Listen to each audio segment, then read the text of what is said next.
En la historia reciente de la industria cultural mexicana, pocos episodios han permanecido tan celosamente guardados como los acontecimientos que tuvieron lugar durante las primeras horas del 23 de marzo de 2024. Para comprender la magnitud de lo que ocurrió esa madrugada, debemos primero sumergirnos en el contexto extraordinariamente complejo que caracterizaba al México de aquellos meses, un periodo marcado por transformaciones profundas en el panorama artístico, tensiones comerciales sin precedentes y una reconfiguración del poder mediático que pocos analistas habían anticipado con precisión. El año 2024 representaba un momento crucial en la evolución del entretenimiento latinoamericano.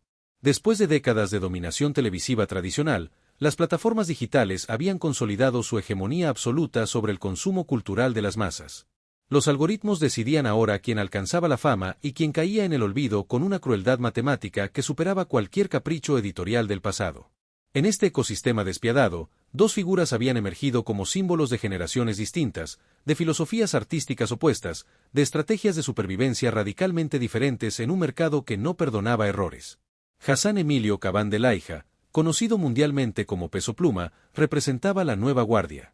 A sus 24 años, había revolucionado el género regional mexicano con una fusión audaz que incorporaba elementos del corrido tumbado, el trap y sonoridades urbanas que resonaban especialmente entre la juventud transfronteriza. Su ascenso había sido meteórico, casi violento en su velocidad. En apenas 2 años, había pasado de los barrios de Zapopan a los escenarios más prestigiosos del mundo, acumulando récords de reproducción que superaban a artistas con décadas de trayectoria. Pero ese éxito vertiginoso venía acompañado de presiones extremas. Los contratos millonarios, las expectativas de las disqueras internacionales, las colaboraciones con artistas globales y la constante necesidad de mantener relevancia en un mercado saturado habían convertido su vida en una negociación perpetua entre la autenticidad artística y las demandas comerciales. Por otro lado, Belinda Peregrín Chuy encarnaba algo diferente. Con 34 años y una carrera que abarcaba más de 2 décadas, ella era una veterana de las guerras mediáticas mexicanas. Desde su irrupción como actriz infantil en telenovelas hasta su consolidación como cantante pop con millones de discos vendidos, Belinda había navegado con astucia las aguas turbulentas de la industria del entretenimiento. Había sobrevivido a cambios de management, escándalos públicos, relaciones sentimentales diseccionadas por la prensa rosa y múltiples reinvenciones artísticas. Su imagen pública era una construcción meticulosa, cuidadosamente calibrada entre la vulnerabilidad calculada y una fortaleza que intimidaba a sus competidores. Pero para marzo de 2024, incluso observadores superficiales podían detectar señales de tensión. Sus últimos lanzamientos musicales no habían alcanzado el impacto esperado. Las marcas que tradicionalmente la contrataban como embajadora comenzaban a dirigir sus presupuestos hacia figuras más jóvenes. Los algoritmos, esos jueces implacables de la relevancia contemporánea, la estaban relegando gradualmente de las listas de reproducción algorítmicas que determinaban el éxito o fracaso en la nueva economía de la atención.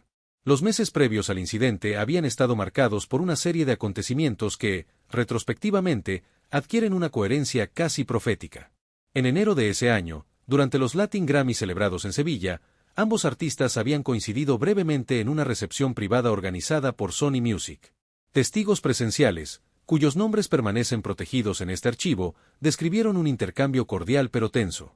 Peso Pluma, acompañado por su equipo de gestión predominantemente joven y agresivo en sus estrategias, había expresado admiración por la longevidad de la carrera de Belinda. Ella, según estos testimonios, respondió con una cortesía profesional que algunos interpretaron como distante, casi condescendiente.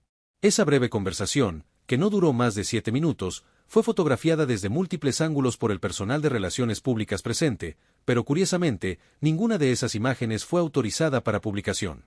¿Por qué? Los documentos internos de Sony Music sugieren que ejecutivos de alto nivel decidieron mantener ese encuentro fuera del ojo público, una decisión cuyas motivaciones permanecen, hasta este expediente, envueltas en especulación. Febrero trajo consigo rumores que circulaban en los círculos más exclusivos de la industria musical mexicana. Fuentes dentro de Universal Music reportaron conversaciones exploratorias para un posible dueto entre ambos artistas, una colaboración que teóricamente podría fusionar bases de fanáticos diferentes y generar un impacto comercial extraordinario. Los números preliminares que manejaban los analistas de mercado eran asombrosos, proyecciones de más de 500 millones de reproducciones en las primeras semanas, contratos de patrocinio con marcas globales dispuestas a invertir cifras de 8 dígitos, y una gira conjunta que podría llenar estadios en ambos lados de la frontera. Sin embargo, estas negociaciones colapsaron abruptamente a mediados de febrero. Los documentos oficiales citan diferencias creativas irreconciliables. Pero informes confidenciales obtenidos para este análisis sugieren algo más complejo: desacuerdos sobre el reparto de regalías, conflictos entre equipos de management con filosofías operativas incompatibles y tensiones relacionadas con quien obtendría el crédito principal en los materiales promocionales. Estas fricciones, aparentemente menores en la superficie, revelaban fallas tectónicas más profundas en la estructura de poder de la industria. Mientras tanto, en el plano personal, ambas figuras atravesaban momentos críticos. Peso Pluma enfrentaba una presión sin precedentes.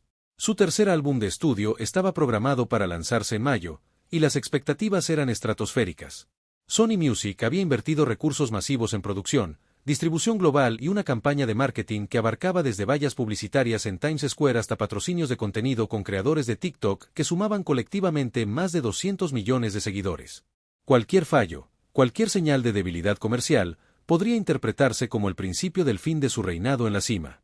Los datos internos de streaming mostraban una ligera pero preocupante disminución en sus tasas de crecimiento durante las primeras semanas de marzo. Nada catastrófico todavía, pero suficiente para encender alarmas entre los ejecutivos que habían apostado fortunas en su trayectoria. Belinda, por su parte, se encontraba en una encrucijada estratégica. Después de cancelar una serie de presentaciones en Sudamérica citando razones de salud que nunca fueron completamente aclaradas, circulaban especulaciones sobre su futuro profesional.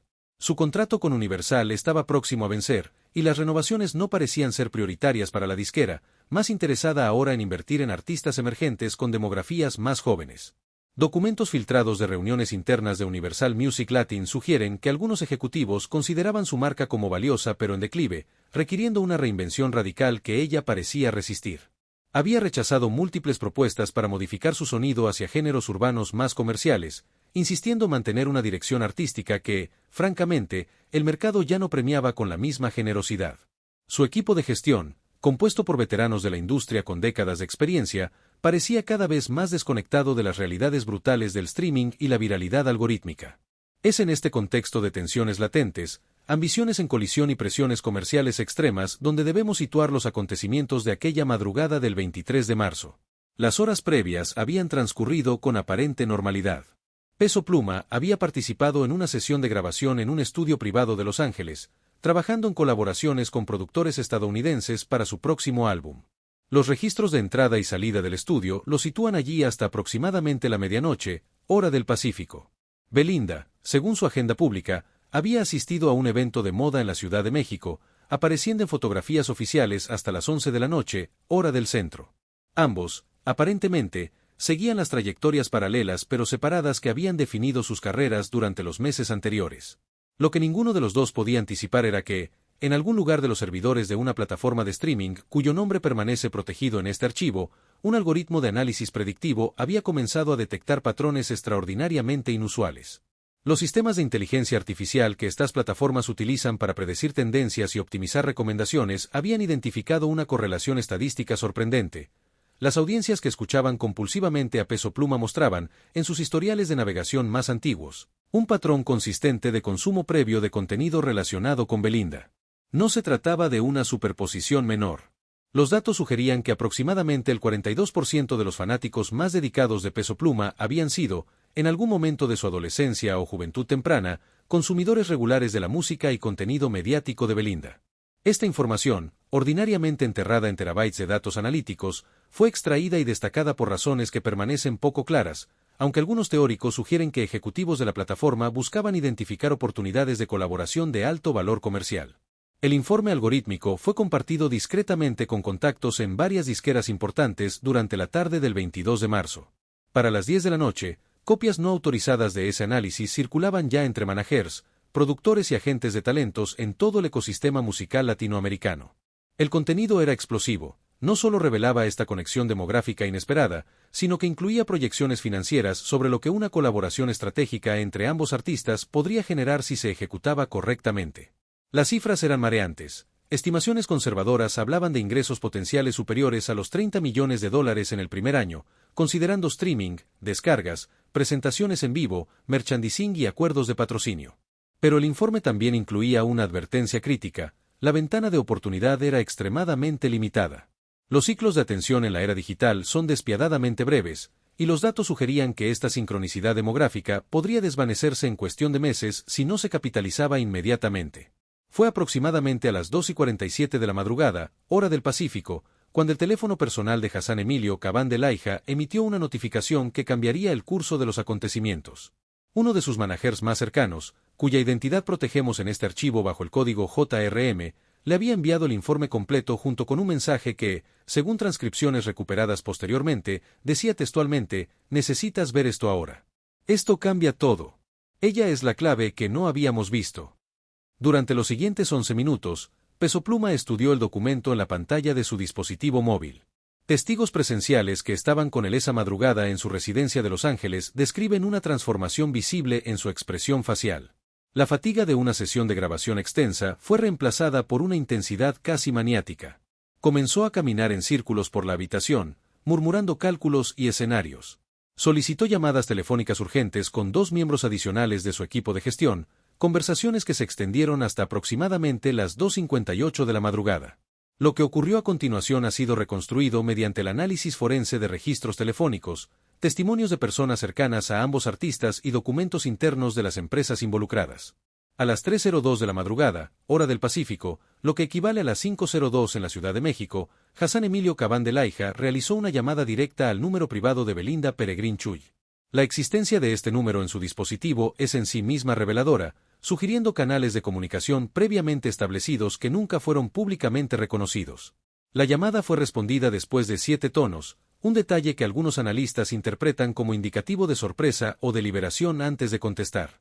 Los primeros segundos de la conversación transcurrieron en un silencio tenso. Según relatos de personas que posteriormente hablaron con ambas partes, Peso Pluma abrió el diálogo con una urgencia que era casi palpable incluso a través de la línea telefónica. «Belinda, sé que es tarde, sé que esto es inesperado, pero necesito hablar contigo ahora. No es sobre música, no es sobre colaboraciones.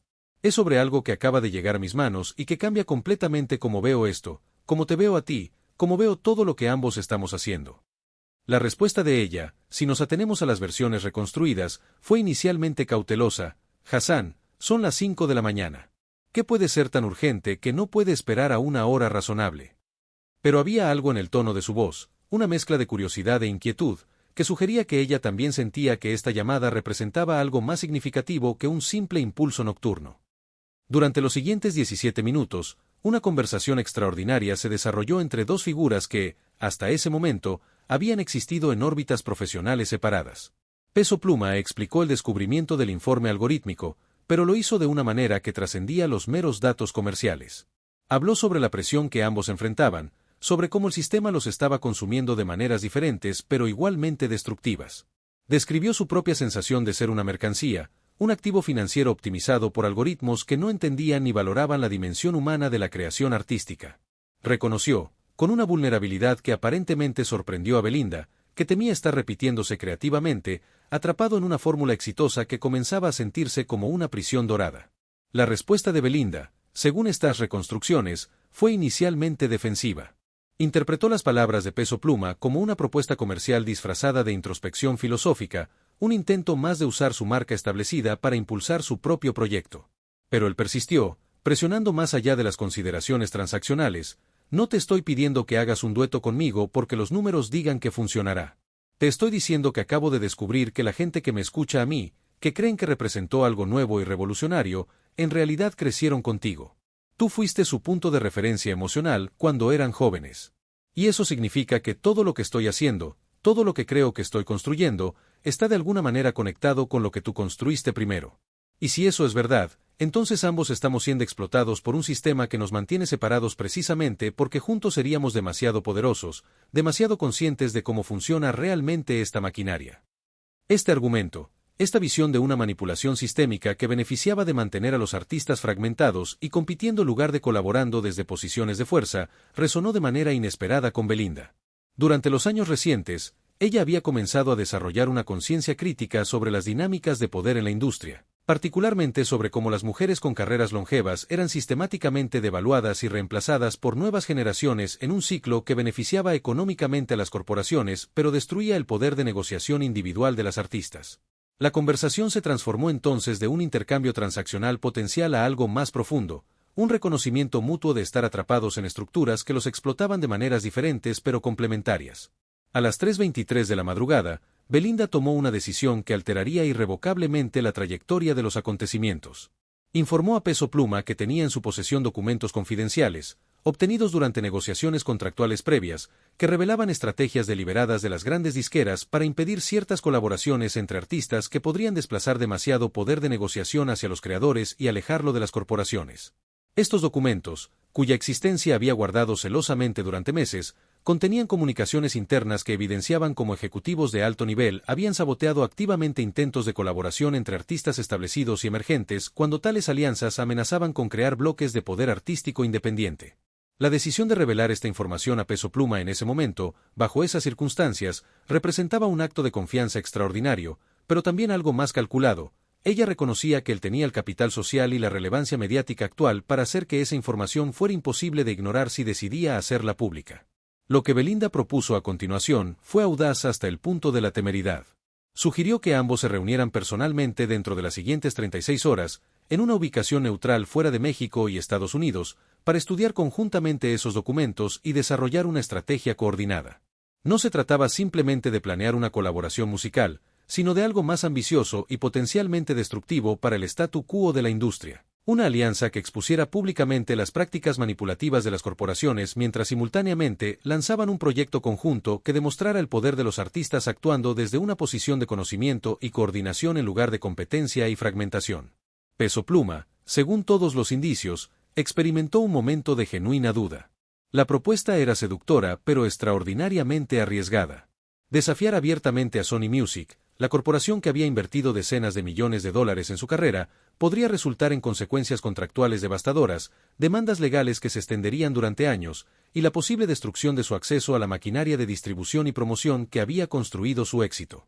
Sin embargo, la alternativa, continuar como una pieza más en un juego cuyas reglas nunca controlaría realmente, se había vuelto repentinamente intolerable después de esa conversación.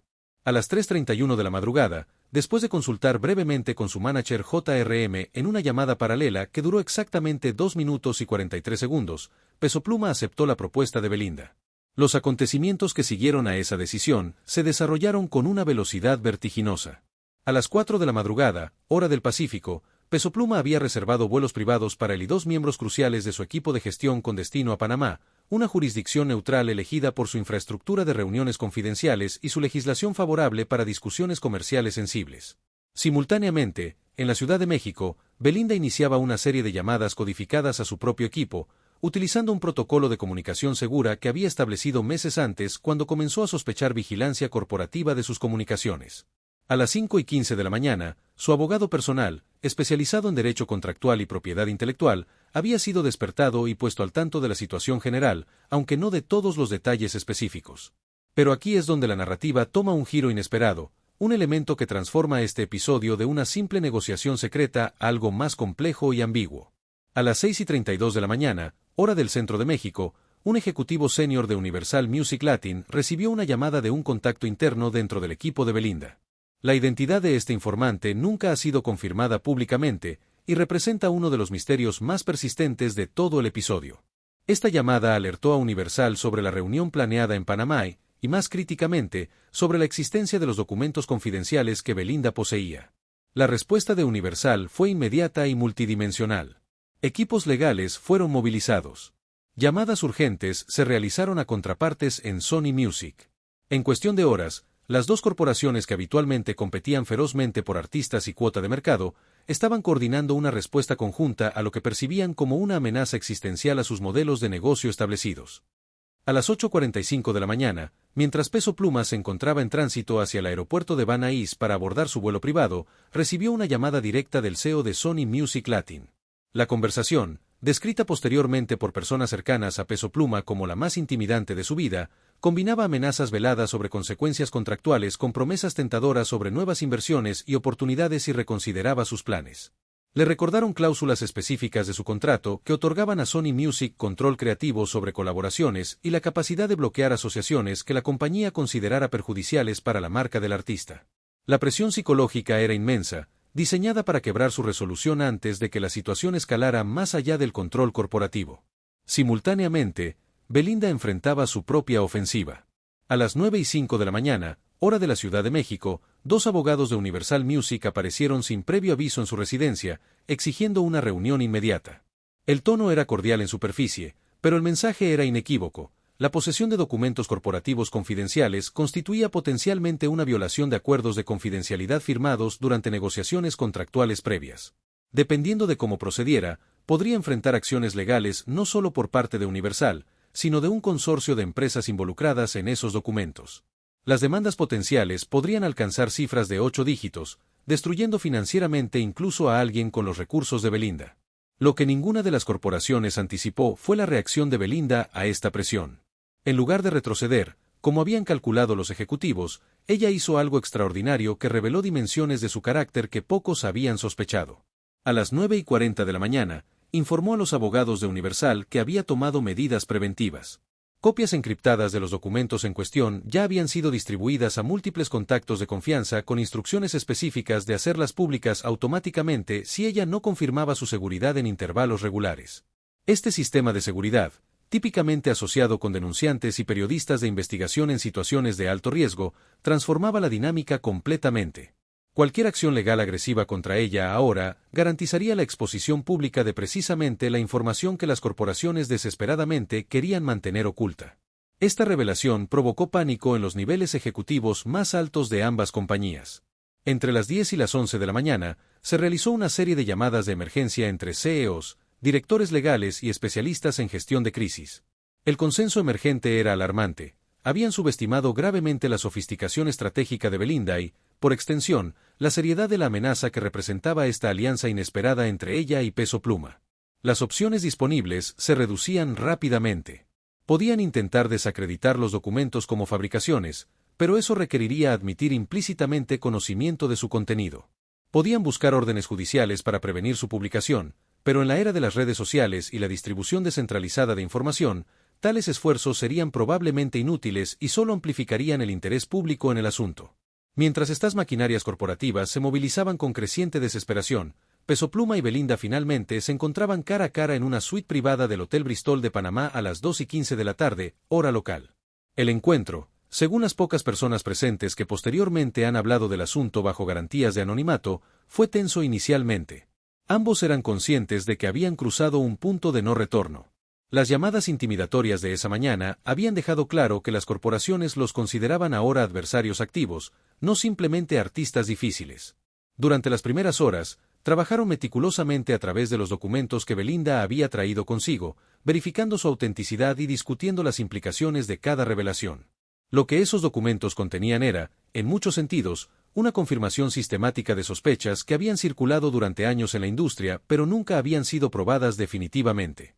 Comunicaciones internas revelaban estrategias deliberadas para mantener a artistas latinos compitiendo entre sí en lugar de colaborando, calculando correctamente que tal fragmentación debilitaba su poder de negociación colectivo. Análisis financieros demostraban cómo las corporaciones sistemáticamente subvaloraban el trabajo de artistas establecidos, particularmente mujeres, para justificar presupuestos reducidos y porcentajes de regalías menos favorables. Memorándums estratégicos discutían abiertamente cómo explotar las inseguridades de artistas jóvenes sobre su relevancia para presionarlos a aceptar términos contractuales que esencialmente hipotecaban sus carreras futuras a cambio de éxito inmediato. Pero quizás más revelador que cualquier documento específico fue la conversación que se desarrolló entre Peso Pluma y Belinda mientras procesaban esta información juntos. Ella compartió experiencias de décadas navegando una industria que simultáneamente la exaltaba como ícono y la trataba como mercancía desechable. Habló sobre la soledad de la fama, sobre cómo el sistema está diseñado para aislar a los artistas unos de otros, manteniéndolos en competencia perpetua por recursos finitos de atención y promoción.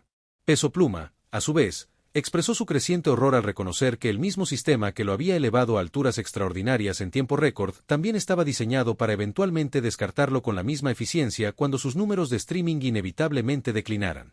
En algún momento alrededor de las 6 de la tarde, la conversación evolucionó de un análisis de problemas a la formulación de una respuesta.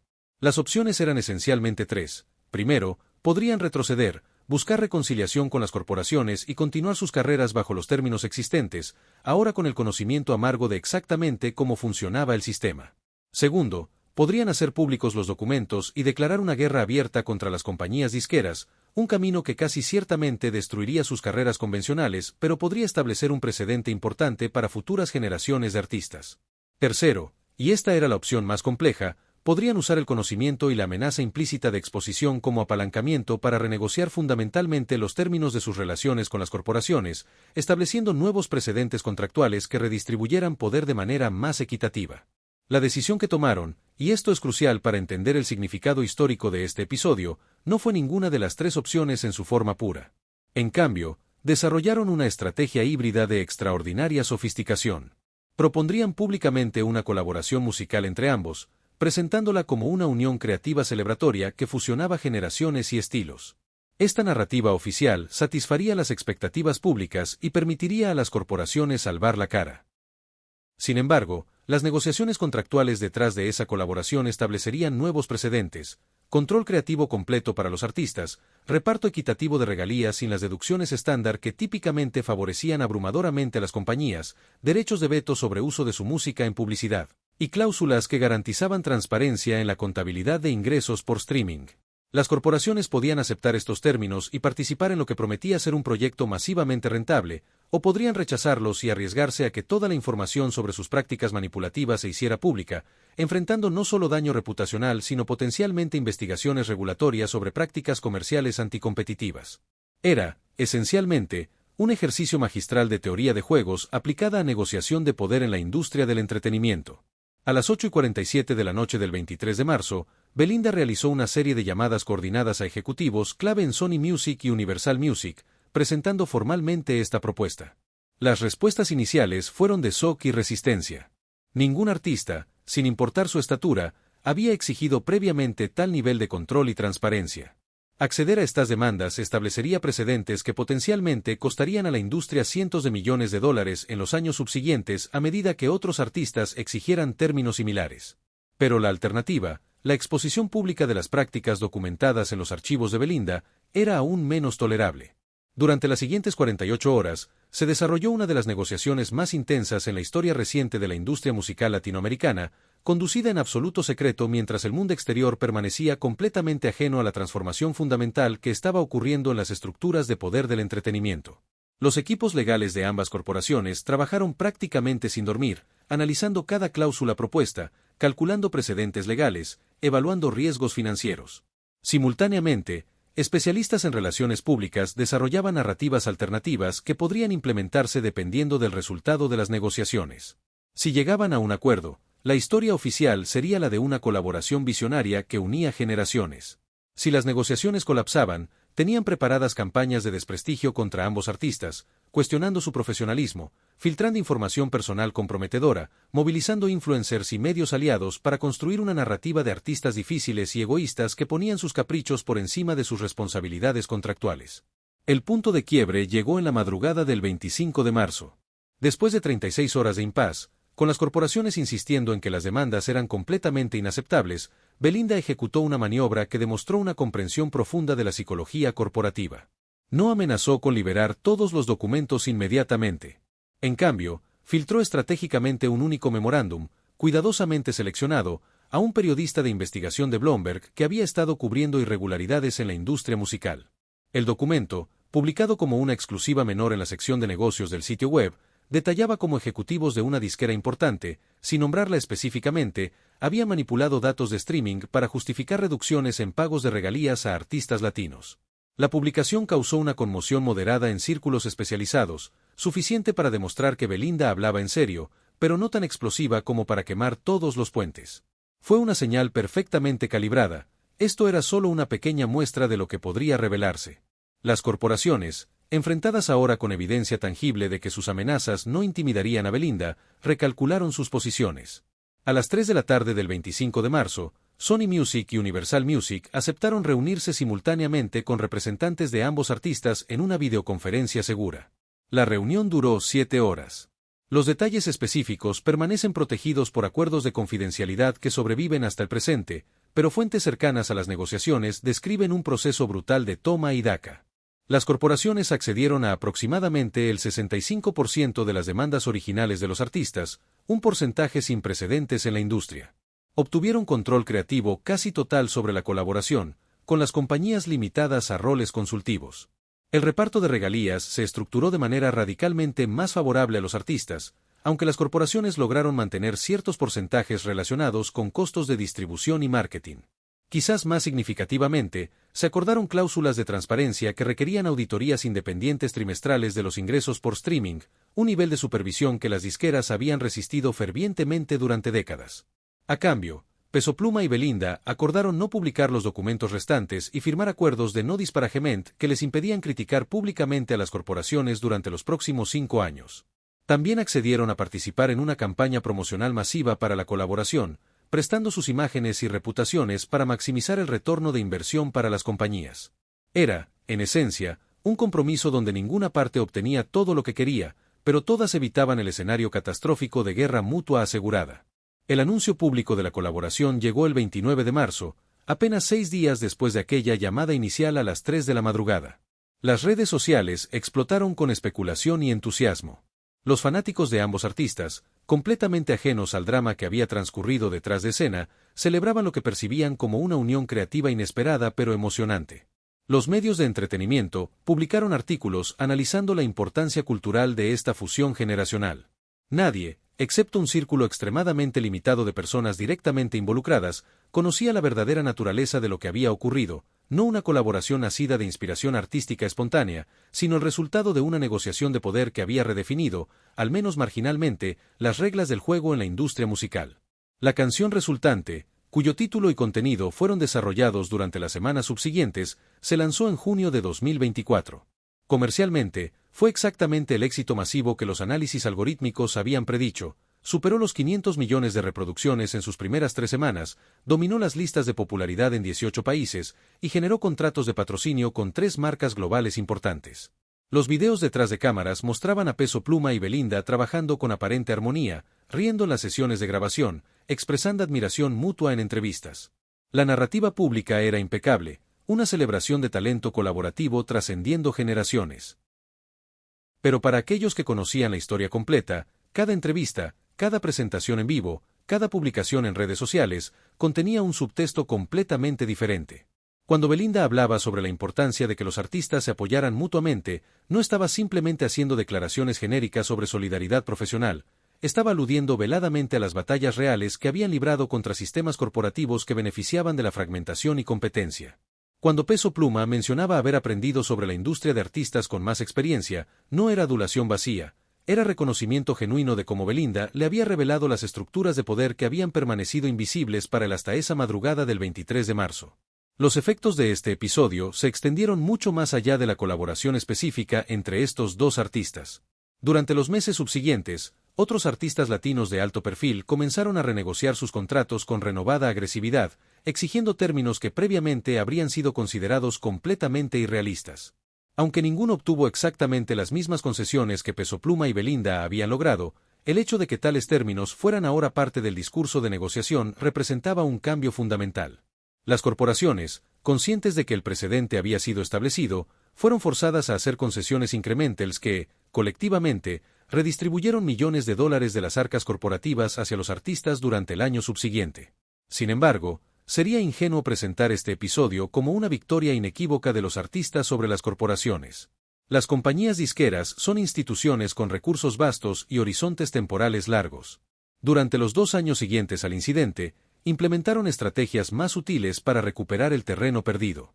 Invirtieron masivamente en desarrollar nuevos artistas directamente desde etapas tempranas de sus carreras, firmándolos con contratos de largo plazo antes de que alcanzaran el poder de negociación que permitiría exigir términos favorables. Diversificaron sus modelos de ingresos, moviéndose más agresivamente hacia entretenimiento en vivo, merchandising y acuerdos de publicidad donde mantenían mayor control. Desarrollaron tecnologías de inteligencia artificial capaces de analizar y predecir tendencias musicales, reduciendo su dependencia de artistas individuales al poder identificar y capitalizar fórmulas de éxito más mecánicamente. El informe algorítmico que había desencadenado todo, ese documento que revelaba las conexiones demográficas entre las bases de fanáticos de ambos artistas, nunca fue oficialmente reconocido por la plataforma de streaming que lo generó. Consultas directas a ejecutivos de esa compañía resultan invariablemente en negaciones o afirmaciones de no tener registro de tal análisis. Esta amnesia corporativa es, en sí misma, reveladora. Sugiere que el documento fue considerado suficientemente sensible como para justificar su eliminación completa de los sistemas oficiales, o que su existencia continúa siendo un tema demasiado delicado para reconocimiento público. Las copias que circularon brevemente entre ejecutivos de la industria han desaparecido casi completamente, con los pocos que admiten haberlo visto describiéndolo en términos vagos que podrían fácilmente ser fabricaciones o recuerdos distorsionados. Belinda y Peso Pluma, por su parte, continuaron sus carreras bajo los términos renegociados de sus contratos. Nunca colaboraron nuevamente después de aquel proyecto inicial, un hecho que algunos interpretan como evidencia de tensiones personales que emergieron durante el proceso, mientras otros sugieren que fue una decisión estratégica deliberada de no diluir el impacto de su unión inicial manteniéndola como un evento singular y memorable. Ambos se han negado consistentemente a discutir los detalles de cómo llegaron a trabajar juntos, más allá de las narrativas oficiales sobre respeto mutuo y visión artística compartida. En las raras ocasiones en que periodistas han presionado sobre rumores de confrontaciones con sus disqueras alrededor de esa época, ambos responden con declaraciones cuidadosamente ensayadas sobre la normalidad de las negociaciones contractuales y la importancia de mantener relaciones profesionales positivas con sus socios corporativos. Los documentos confidenciales que Belinda había utilizado como apalancamiento en las negociaciones permanecen, hasta donde puede determinarse, sin publicar en su totalidad. El memorándum único que fue filtrado a Bloomberg representa la única evidencia pública directa de su existencia y contenido. Periódicamente, surgen rumores en foros especializados de la industria sobre la posible publicación de material adicional, pero estos rumores nunca se materializan. La interpretación más probable es que todas las partes involucradas reconocen que mantener esa información confidencial sirve a sus intereses mutuos. Los artistas retienen el apalancamiento de la amenaza potencial, mientras que las corporaciones evitan la exposición de prácticas que preferirían mantener privadas. Es un equilibrio delicado, una especie de tratado de no agresión mutua basado en la posesión compartida de información comprometedora. Desde una perspectiva histórica más amplia, este episodio representa un momento fascinante en la evolución de las relaciones de poder entre artistas y corporaciones en la era digital. Por décadas, la industria musical operó bajo un modelo relativamente estable donde las compañías disqueras controlaban los medios de producción, distribución y promoción, otorgándoles poder de negociación abrumador sobre artistas individuales. La disrupción digital de principios del siglo XXI alteró este equilibrio, creando nuevas plataformas y nuevos intermediarios, pero no fundamentalmente redistribuyó el poder de manera significativa. Los algoritmos reemplazaron a los ejecutivos de radio en determinar qué música alcanzaba audiencias masivas, pero los artistas individuales seguían siendo en gran medida piezas en juegos controlados por otros. Lo que hace este caso particularmente notable es que representa uno de los primeros ejemplos documentados donde artistas utilizaron las mismas herramientas analíticas y estrategias de información que las corporaciones habían empleado contra ellos, volteando la dinámica de poder, aunque fuera temporalmente y parcialmente. El uso de análisis de datos para identificar oportunidades estratégicas, la recopilación de inteligencia corporativa, la construcción de alianzas inesperadas basadas en intereses complementarios, la implementación de tácticas de negociación sofisticadas. Estas son precisamente las técnicas que las grandes corporaciones han usado durante décadas para mantener su dominación. Ver a artistas individuales empleando estas mismas estrategias con éxito notable marca potencialmente un punto de inflexión en la historia de la industria. Existen paralelos históricos interesantes con otros momentos de tensión entre creadores y distribuidores en diferentes medios. La formación de United Artists en 1919 por Charlie Chaplin, Mary Pickford, Douglas Fairbanks y D.W. Griffith fue impulsada por frustraciones similares con estudios que explotaban a talentos creativos. Los conflictos entre autores y editoriales sobre derechos digitales en la década de 2010 reflejaban dinámicas comparables. Lo que distingue el caso de Peso Pluma y Belinda es la velocidad con la que se desarrolló, comprimiendo negociaciones que históricamente habrían tomado años en apenas días, y la sofisticación técnica de las herramientas empleadas por todas las partes. También vale la pena considerar que no ocurrió como resultado de este episodio.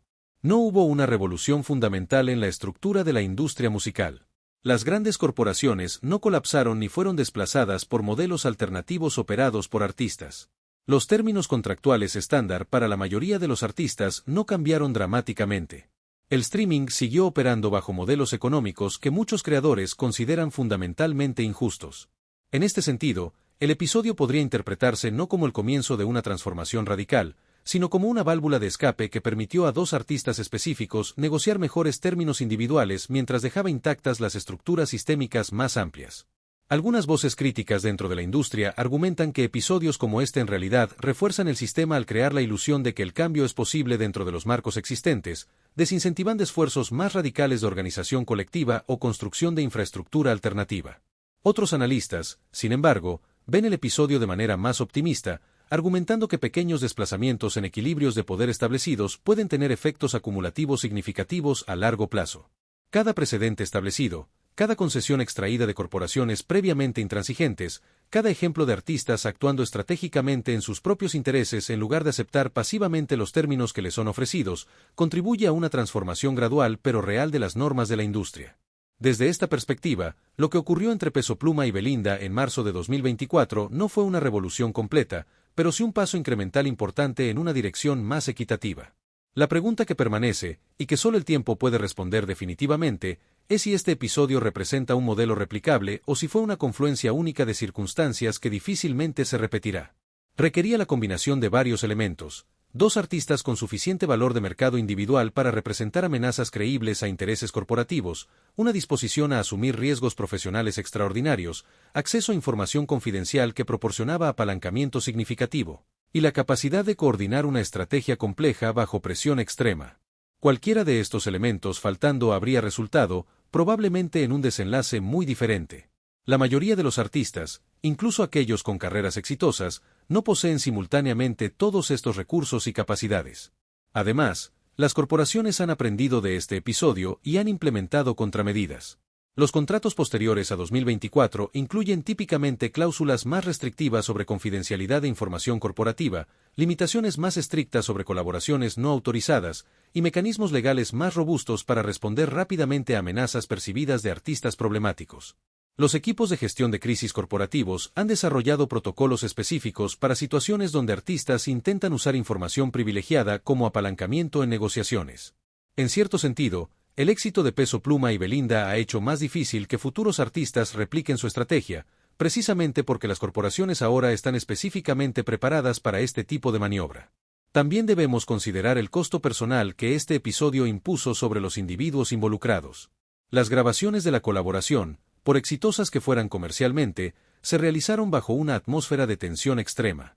Ambos artistas enfrentaban presiones simultáneas de crear contenido artísticamente valioso mientras navegaban las complejidades políticas de sus relaciones renegociadas con las corporativas. Personas cercanas a ambos durante ese periodo describen niveles de estrés casi insostenibles, noches sin dormir, discusiones intensas sobre cada decisión creativa que podría interpretarse como alineándose con o contra los intereses corporativos. El precio de desafiar estructuras de poder establecidas no es meramente financiero o legal, sino también profundamente psicológico y emocional. Belinda, en particular, parece haber experimentado un periodo de reflexión profunda después de estos acontecimientos. Sus proyectos subsiguientes han mostrado una tendencia hacia mayor introspección temática, explorando cuestiones de autenticidad, precio de la fama y negociación de identidad en contextos de escrutinio público intenso. Algunos críticos culturales interpretan su trabajo posterior como procesamiento artístico de las experiencias vividas durante este periodo, aunque ella nunca ha confirmado explícitamente esta lectura. Peso Pluma, por su parte, ha continuado su ascenso comercial, pero entrevistas cuidadosas revelan ocasionalmente destellos de una conciencia más compleja sobre las dinámicas de poder en las que está inmerso, una sofisticación que contrasta con la aparente inocencia de sus primeras interacciones mediáticas. El legado último de estos acontecimientos permanece incierto, sujeto a interpretaciones que variarán según las perspectivas y valores de quienes los analicen. Para algunos, representa un momento de empoderamiento artístico, una demostración de que incluso en una industria dominada por corporaciones masivas, los individuos creativos pueden, bajo ciertas circunstancias, reclamar agencia sobre sus propias carreras y desafiar efectivamente estructuras que parecían inmutables. Para otros, es una historia fundamentalmente más pesimista sobre cómo el sistema capitalista es capaz de absorber y neutralizar incluso desafíos que inicialmente parecen radicales, convirtiendo actos de resistencia en mercancías comercializables y transformando revolucionarios potenciales en partes interesadas del mismo sistema que supuestamente estaban cuestionando. Quizás la interpretación más matizada reconoce elementos de verdad en ambas perspectivas. El sistema cambió, pero no fundamentalmente. Los artistas ganaron concesiones, pero no transformaron la estructura básica de poder. Las corporaciones fueron forzadas a adaptarse, pero mantuvieron en última instancia su dominación sobre la infraestructura crítica de la industria. Es, en otras palabras, el tipo de resultado ambiguo que caracteriza la mayoría de los conflictos reales sobre poder y recursos. Nadie gana completamente, nadie pierde absolutamente, y la lucha continúa bajo condiciones ligeramente alteradas pero todavía fundamentalmente desiguales.